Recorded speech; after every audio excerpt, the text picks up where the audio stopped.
ભાજપના પૂર્વ કોર્પોરેટર ધરણા પર બેઠા છે। જૂનાગઢથી અત્યારે આ મહત્વપૂર્ણ સમાચાર પ્રકાશમાં આવ્યા છે, જ્યાં પાણીની સમસ્યાને લઈને પૂર્વ કોર્પોરેટર ધરણા પર ઉતર્યા। કમિશનરની ચેમ્બર બહાર તેઓ ધરણા પર ઉતર્યા છે।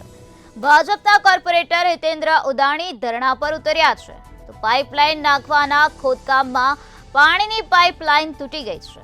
વોર્ડ નંબર 10 વિસ્તારમાં 6 દિવસથી પાણી નથી આવ્યું। તો પાણીની સમસ્યાથી લોકો ત્રાહિમામ પોકારી ઉઠ્યા છે। સમસ્યાનો હલ નહીં આવે ત્યાં સુધી કોર્પોરેટર ધરણા કરશે।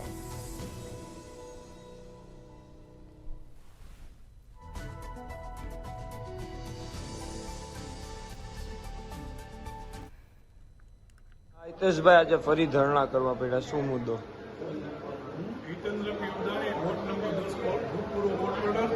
આજે મારા વિસ્તારમાં પાણીની માંગના રોડ ઉપરથી દીવાન ચોક સુધી પાણી પાઇપલાઇન મુકાય છે।